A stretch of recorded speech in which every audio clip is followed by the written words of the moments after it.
qué especial que puedan aprender juntos del Evangelio de Marcos. Bueno, sé que la serie, ¿no? Se titula Jesús, el siervo sufriente.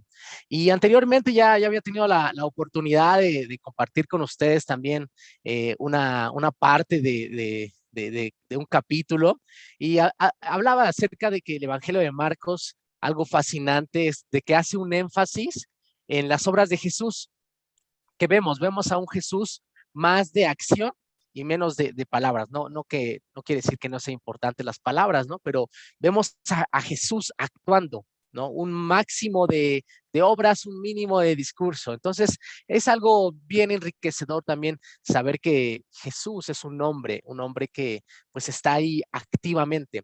Y pues esta mañana quisiera compartirles la continuación y lo titulé El corazón de un discípulo. ¿Por qué el corazón de un discípulo?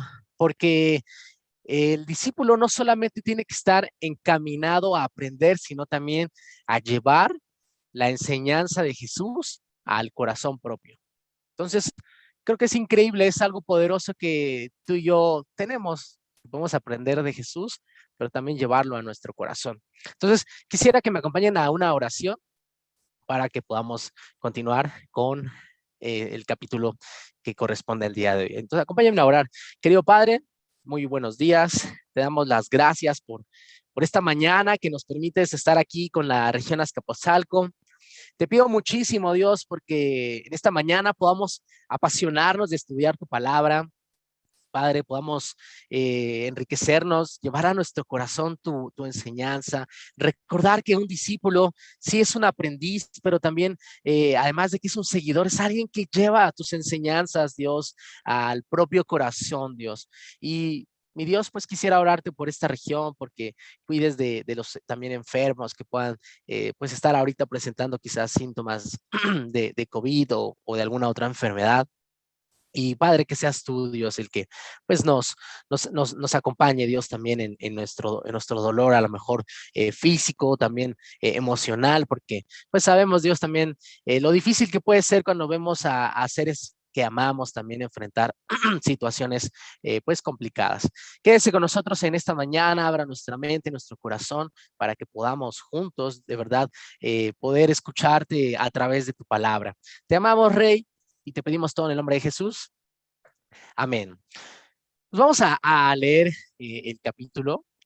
Entonces me gustaría que primero lo leamos completo, después juntos podamos ahí ir pues meditando en cada uno de los versículos de los que pues también habla la Biblia. Acompáñenme a leer. Dice Marcos 10, vamos a leer del 1 al versículo 16. Luego Jesús salió de Capernaum, descendió a la región de Judea y entró en la zona que está al oriente del río Jordán. Una vez más, las multitudes lo rodearon y él les enseñaba como de costumbre. Unos fariseos se acercaron y trataron de tenderle una trampa con la siguiente pregunta: ¿está bien permitir que un hombre se divorcie de su esposa? Jesús le contestó con otra pregunta: ¿qué dijo Moisés en la ley sobre el divorcio? Bueno, él lo permitió, contestaron. Dijo que un hombre puede darle a su esposa un aviso de divorcio por escrito y despedirla. Jesús le respondió: Moisés escribió este mandamiento solo como una concesión ante la dureza del corazón de ustedes, pero desde el principio de la creación, Dios los hizo hombre y mujer.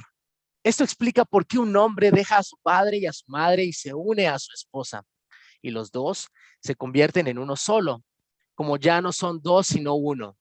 Que nadie separe lo que Dios ha unido. Más tarde, cuando quedó a solas con sus discípulos en la casa, ellos sacaron el tema de nuevo. Él les dijo: el que se divorcia de su esposa y se casa con otra, comete adulterio contra ella. Y si una mujer se divorcia de su marido y se casa con otro, comete adulterio. Versículo 13. Cierto día algunos padres llevaron a sus niños a Jesús para que los tocara y los bendijera. Pero los discípulos regañaron a los padres por molestarlo. Cuando Jesús vio lo que sucedía, se enojó con sus discípulos y les dijo: dejen que los niños vengan a mí, no los detengan, pues el reino de Dios pertenece a los que son como niños. Les digo la verdad, el que no recibe el reino de Dios como un niño nunca entrará en él. Entonces tomó a los niños en sus brazos y después de poner sus manos sobre la cabeza de ellos, los bendijo. Fíjense qué interesante, ¿no? Qué interesante estos dos escenas en las que vemos de Jesús. Vamos a hablar con respecto al matrimonio y el divorcio, y pues también vamos a hablar de cómo pues esta escena ocurre con los niños. Entonces vamos a centrarnos en estos dos puntos, pero me gustaría que comencemos en el primero. Comienza, ¿no? Algo que les había compartido la vez pasada es que la palabra luego aparece 40 veces en el Evangelio de Marcos. Entonces, ¿qué es lo que nos refleja? Que vemos a un Jesús en acción. Entonces está diciendo, luego Jesús salió de Capernaum, desciende a la región de Judea y entra en la zona en la que está al río, al oriente del río Jordán. Una vez más vemos que las multitudes aquí lo rodean y él les enseñaba como de costumbre. Pero ocurre algo bien peculiar. Vemos en el versículo 2 que unos fariseos se acercaron y trataron de tenderle una trampa con la siguiente pregunta: ¿está bien permitir que un hombre se divorcie de su esposa? Fíjense qué pregunta, ¿no? O sea, el divorcio en la época era un tema controversial en los días de Jesús. El día de hoy tenemos muchos temas controversiales. No sé si te ha pasado que hablas con un discípulo de no, la Biblia dice esto, no, la Biblia dice aquello. O también hablas con a lo mejor algún amigo, algún familiar y hay controversias. Entonces, esto no era algo nuevo, está ocurriendo en la época de Jesús. Pero, ¿sabes? Había dos corrientes de pensamientos centradas alrededor de también dos famosos autores. Entonces, quisiera que vayamos al contexto de la época. Había dos corrientes de dos rabinos. Uno de ellos, llamado Gilel, era un punto de vista bastante indulgente y popular. Pero también había otra corriente, un rabino llamado Shammai. Este punto de vista era muy estricto y poco popular. ¿Qué quiere decir? De que había dos formas de pensar en cuanto al divorcio y quizás en temas matrimoniales, ¿no? En la época. Y los fariseos, ¿no? La pregunta se muestra con claridad en el evangelio que registra Mateo. La pregunta era esto: ¿es permitido al hombre repudiar a una mujer por cualquier cosa? O sea, puedes creerlo, como que tenían este pensamiento. O sea, ¿se puede repudiar a tu esposa por cualquier cosa? Y la pregunta era permitido, o sea, estaba entendiéndose que englobaba cualquier cosa. Entonces, los fariseos le hacen esta pregunta a Jesús para tenderle una trampa, ¿no? Quizás para que hablara en contra de la ley de Moisés y tuvieran algo de qué hablar. Pero vemos que Jesús, pues los lleva, ¿no? Los lleva al punto y se centra también, pues, en esta escritura que está en Deuteronomio 24:1, que dice lo siguiente: supongamos que un hombre se casa con una mujer, pero ella no le agrada.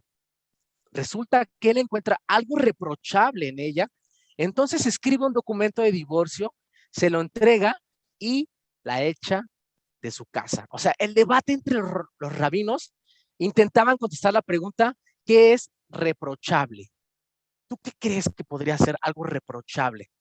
Por un punto, el rabino conservador creía que esto significaba algo reprochable en el tema de inmoralidad sexual y dijo que era la única razón válida en cuanto al divorcio. Pero por otro lado, el rabino Hillel entendía que se significaba cualquier clase, ¿no? De cosa. O sea, imagínate hasta el punto de si tu esposa quema el desayuno, es un argumento válido para el divorcio. ¿No? Ese es como el punto al que podían llegar.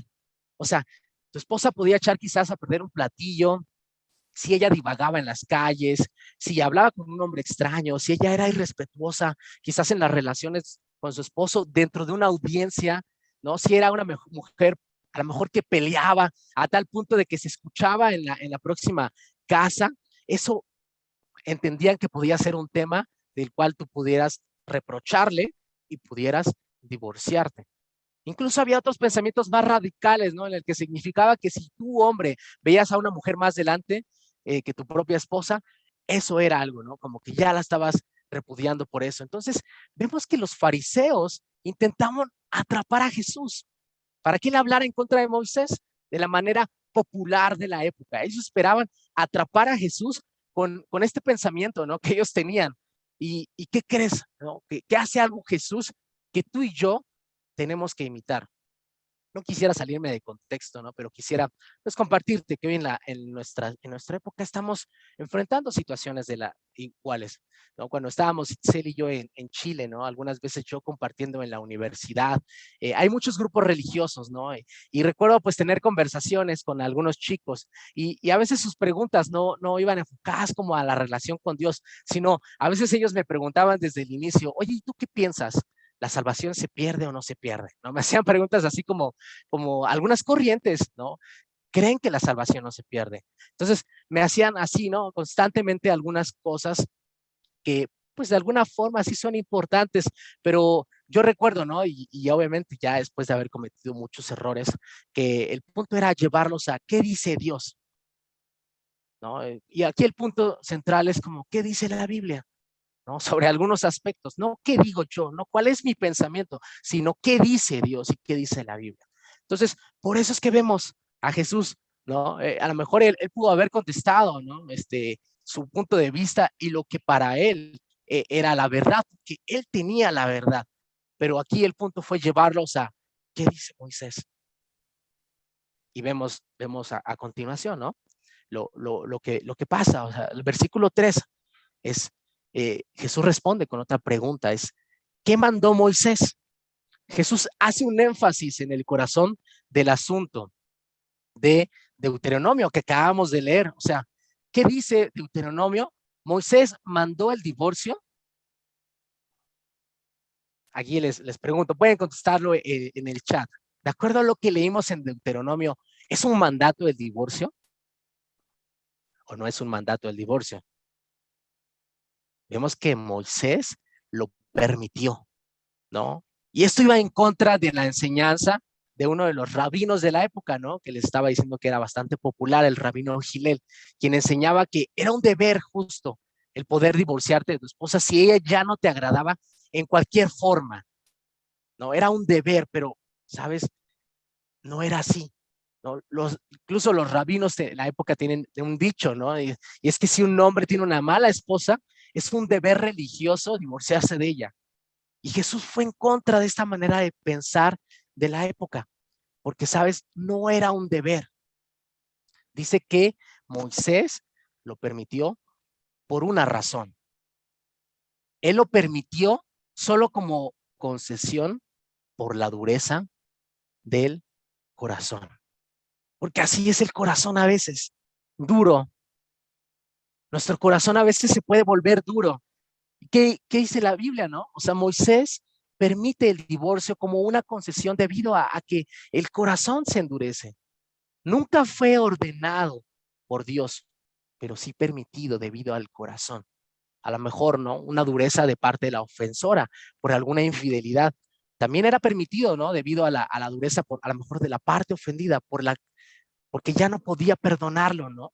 Ya no podía restaurar a lo mejor la relación que se había dañado. O sea, en Deuteronomio vemos una realidad como también eh, una protección hacia la esposa divorciada, ¿no? O sea, Moisés le permite el divorcio, expediendo, bueno, dando un certificado hacia la esposa, pero también su función era protegerla, un grado de protección para la mujer que ya había sido a lo mejor repudiada por su esposo.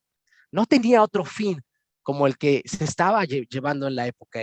Y yo estaba como estudiando este punto y me parecía como bien interesante porque el día de hoy suele pasar, ¿no? Suele pasar estos tipos de pensamientos a lo mejor por no querer caer a lo mejor en religiosidad o en radicalidad en algunos aspectos y nos permitimos ciertas cosas. Pero miren lo que pasa. Y esto es algo bien emocionante y bien poderoso en cuanto a Jesús. Jesús cambia la plática del divorcio por la plática del matrimonio y los lleva al plan original de Dios. O sea, el problema aquí no es que ellos no entendían la ley sobre el divorcio. El problema es que ellos no entendían lo que Dios dijo acerca del matrimonio. Y muchas veces así es en nuestra vida. O sea, el problema no es que no entendamos, no sé, algunas prácticas, ¿no? Es que no entendemos a lo mejor el diseño original. El énfasis aquí en el matrimonio, ¿no? En lugar del divorcio. O sea, si tu pensamiento a lo mejor el día de hoy que estás casado está más en torno hacia el divorcio que del matrimonio, o sea, ¿qué va a pasar? Es un acercamiento sabio por cualquier cosa, ¿no? Que puedas estar manteniendo, ¿no? En la unidad. O sea, el divorcio no puede ser visto como una opción cuando las cosas se están poniendo difíciles, ¿no? Y este es un llamado para los matrimonios que están aquí, ¿no? En esta mañana, y para los solteros que busquen construir una vida al lado de una mujer o de un hombre. ¿Cómo vas a ver el matrimonio? ¿Como tu perspectiva o como la perspectiva de Dios? ¿Cómo estás construyendo tu matrimonio el día de hoy? ¿Con tu perspectiva o con la perspectiva de Dios? Quisiera mostrarte y preguntarte qué ves aquí, ¿no? Si es que ves la pantalla negra, ¿no? En tu teléfono, ¿qué ves, no? Y puedes ver aquí. Y no sé si te ves a ti mismo, ¿no? Si es que tu celular te permite ver la pantalla en negro. Pero sabes, el matrimonio es como un espejo. ¿Qué quiere decir? Que va a reflejar lo que tú estás depositando en él. Si alguien ya está pensando en divorcio en su mente como una opción conveniente, entonces el divorcio es a lo que probablemente vas a llegar, porque así es, así funciona esto. ¿En qué estás depositando? ¿Cómo lo estás llevando? Seguimos leyendo, seguimos aquí enfatizando, ¿no? En el versículo 6 y 9. O sea, el llamado de Jesús es llevarte al origen, al propósito, y ahora en lo que respecta, pues al matrimonio. O sea, hoy en día, ¿no? O sea, ¿qué vemos? Muchos quieren a lo mejor decir o decimos, vivimos tiempos diferentes, necesitamos un entendimiento moderno, pero sabes, Jesús sabía que la respuesta se remonta al principio, al plan original, al propósito del matrimonio. O sea, y el propósito del matrimonio no se cumple en el divorcio, solamente en ver el plan original por lo cual Dios construye o Dios permite el matrimonio. O sea, al decir lo hizo Dios, Jesús estaba afirmando la, la posesión, ¿no? De Dios sobre el matrimonio. O sea, ese es como lo que él instituyó, no el hombre. ¿Qué quiere decir? Pues las reglas de Dios aquí se aplican como creador, como Dios omnipotente, ¿no? Y yo quisiera, ¿no? Como que podemos el día de hoy reflexionar en estos puntos, ¿no? Como Jesús puso muy en claro, ¿no? ¿Cuál debe ser el papel de alguien casado, ¿no? Y dice, ¿no? Que un soltero dice que por eso dejará a su padre y a su madre. Jesús lo menciona y dice que se va a unir en una relación para formar una sola carne, o sea, van a formar uno. El hecho es de que ya no son independientes y la meta es de que llegarán a ser uno solo. Se van a unir. Es como pegar dos cosas, ¿no? Él va a ser pegado de ella y ella va a ser pegado de él. O sea, un marido debe ser firme hacia su esposa como a sí mismo. Una esposa debe ser firme hacia su esposo como a sí misma. Y un ejemplo que podemos tener en este aspecto, ¿no? Es parecido a esto, ¿no? A llamado al mismo yugo. O sea, Jesús utiliza Dios lo que juntó, ¿no? O sea, es literalmente como un yugo. Y yo sé que hemos estudiado muchas veces el concepto de yugo, ¿no? Cuando dos animales están ayuntados, o sea, la pareja debe de trabajar en conjunto, debe de dirigirse hacia el mismo camino para estar en realidad juntos, en la manera en la que Dios quiere. Y aquí hay algo primordial, ¿no? O sea, la unión entre dos esposos. Y yo quisiera aquí como llevarte a una reflexión. Y aquí la pregunta que quisiera hacerte y puedes ponerla en el chat es si tú cortarías tu mano por un dolor así. Muchos ahorita a lo mejor tenemos gripa, ¿no? Dolor de cabeza, dolor de garganta, dolor estomacal. Pero yo te pregunto aquí esta mañana, ¿tú cortarías tu mano por un dolor así? Ahí van como 4 nos, 5, 6 nos de 47 conexiones. Por ahí dicen que a veces dan ganas. Pero ¿qué piensas de este concepto? ¿Cortarías tu mano por un dolor así? ¿O qué pasa, no? Y la siguiente imagen es fuerte. ¿Cortarías tu mano por algo así? ¿Sabes? Aquí yo creo que sí te lo pensarías, porque si no lo haces, puedes a lo mejor terminar por perder todo el brazo. Jesús les recordó algo a los fariseos, y es que el matrimonio está espiritualmente unido delante de Dios. O sea, el matrimonio no es simplemente un contrato social, ¿no? Sino es que Dios lo unió. ¿Tú vas a desunirlo? O sea, al utilizar el término, ¿no? De junto y separar, o sea, Jesús nos recuerda que el divorcio es como una amputación. Algunas veces, a lo mejor en circunstancias extremas como esta, la amputación va a ser necesario. Tienes que hacerlo, pero primero, no, antes de hacerlo, tienes que recibir un diagnóstico por tal acción antes de tomar una medida extrema. O sea, no sé si entiendes el punto, pero no puedes divorciarte, ¿no? Por un dolor de cabeza, por una gripa, por un dolor estomacal. ¿Sabes, soltero? Quiero compartirte que como si en algún momento, ¿no? Dios te da la bendición de casarte, va a haber problemas, pero no por cualquier problema tiene que acabar en divorcio. Tienes que buscar enfrentarlo, solucionarlo, no agotar las opciones, no cansarte, porque ahora eres uno solo. Y lo mismo para ti el día de hoy casado. O si estás a lo mejor ahorita, ¿no? Pasando un problema, no sé, en la noche pelearon, en la mañana pelearon, ¿no? Por las cosas a lo mejor cotidianas, ¿no? De orden o de pensamiento o de hábitos. Tienes que buscar arreglar las cosas de la manera en la que Dios quiere que lo hagas. Vemos que el capítulo, ¿no?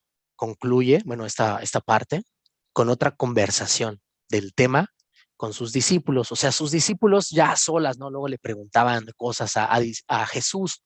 Es algo increíble, ¿no? Por lo cual hoy tenemos enseñanza específica, ¿no? Por la forma en la que los discípulos buscaban de Jesús. Y ellos le volvieron a preguntar lo mismo. Y quiero hacer énfasis de que esto no es una enseñanza, esto no es una enseñanza, ¿no? De un versículo sobre todo lo que debes saber acerca del divorcio. O sea, no puedes tomar versículo 10 a versículo 12 para hablar de matrimonio. ¿Por qué? Porque Jesús claramente ya había dado un seguimiento a sus observaciones hechas anteriormente al capítulo que estamos leyendo, ¿no? Muchas veces podemos tomar algunos fragmentos como este y hacerlos ley en cuanto al matrimonio, ¿no? Tenemos que estudiar contexto. O sea, y aquí estaba diciendo que Dios sí lo permitió, mas no lo mandó. O sea, el divorcio solamente quizás en caso de inmoralidad sexual. Y ahora, si queremos saber más del divorcio, tenemos que ir a otras cartas, ¿no? Tenemos que ir a otros libros, a evangelios, ¿no? Corintios, Hechos, nos dan también mucha información acerca de esto. Pero Jesús aquí habla acerca de la inmoralidad sexual. De hecho, un término, una palabra griega que es porneia, incluso el día de hoy suena como a pornografía, ¿no? También dentro de su origen, o sea, es una palabra muy amplia y que incluye un gran amplio rango de posibilidades, ¿no? En cuanto a la impropiedad sexual. O sea, uno puede ser culpable de porneia sin ni siquiera haber consumado el acto de adulterio. Y sabes, el adulterio es la razón por la que una persona que no por la que una persona podría divorciarse y cometer adulterio y así volverse a casar, ¿no? Y sabes, aquí el punto es que Dios, o sea, dentro de todo este contexto, ¿no? O sea, es como si tú volvieras a casarte, ¿no? Bajo un término a lo mejor no bíblico, o sea, de pronto te enojaste, ¿no? Y a lo mejor no hubo adulterio y ya tenían diferencias, ¿no? Y se divorcian y te vuelves a casar, sabes, estás cometiendo adulterio. En realidad eres culpable de bigamia y adulterio por no haberte separado bajo los términos bíblicos en los cuales uno puede divorciarse. Y esto es bien fuerte, ¿no? Porque hay ciertos casos en donde Dios sí lo permite, pero hay otros donde no lo permite. Y estas declaraciones también lo demuestran, ¿no? con Jesús. Dios desde el cielo no mira a tres tipos de personas, no, o sea, es como no está viendo ahí como, ahí van casados, ahí van solteros y ahí van divorciados. No, Dios desde el cielo mira casado o soltero. Incluso dentro de la iglesia deberíamos de quitarnos a lo mejor este estigma, ¿no? De que se divorció dentro de la iglesia. No, no debería ser así, ¿no? Yo por mencionarte dos casos donde se permite el divorcio, inmoralidad sexual o adulterio, o también si a lo mejor un creyente, ¿no? Lo abandona un no creyente. Y ahí también hay una posibilidad, ¿no? De divorciarte y de volverte a casar. Entonces, es un tema bastante importante, ¿no? Y que creo que es un llamado a ver la visión de Dios acerca del matrimonio, ¿no? Deberíamos estar hablando más del matrimonio que del divorcio. Y lo vemos en el ejemplo de Jesús. Jesús sí habla un poquito, no es como, ¿qué dice la ley de Moisés? Pero Jesús fue al inicio.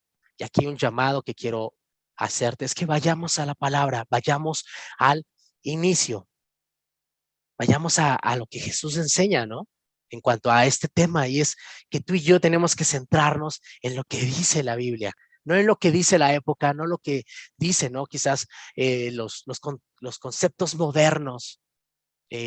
No, tenemos que ver lo que es el plan y el diseño original de Dios. Entonces, con esto quisiera pues terminar esta parte en cuanto al matrimonio, ¿no? Un llamado a que si el día de hoy, esposo, esposa, no tienes problemas en tu matrimonio, trátalos, ¿no? Trátalos, no dejes que avancen, ¿no? Y soltero, ¿no? Si tienes una visión de casarte en algún futuro, recuerda que el llamado es hacer uno solo, de acuerdo al plan original. No es como voy a casarme y si no funciona, pues está el divorcio, ¿no? No debemos de pensar de esta forma. Esto es un tema bastante serio e importante y Dios es un diseño, ¿no? Es un plan que Él instituyó. Entonces, pues quería compartirte esta primera parte en cuanto al matrimonio, ¿no? Para que podamos tener una visión juntos de lo que dice la Biblia.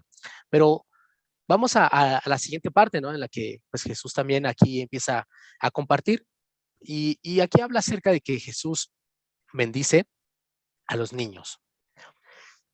Dice cierto día algunos padres llevaron a sus hijos o a sus niños a Jesús para que los tocara y los bendijera. Pero los discípulos regañaron a los padres por molestarlo.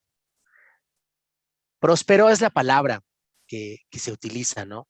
Para referirse a que le presentaban, ¿no? Los niños, o sea, una palabra es como que hace alusión a llevarles, a darles, ¿no? Sugiere que los padres llevan a sus niños para ser dedicados, porque esta palabra, próspero, también era utilizada en los sacrificios, o sea, sugiere como que una idea de dedicación. O sea, aquí comienza, ¿no? El evangelio diciendo que los padres deciden dedicar sus hijos a Jesús.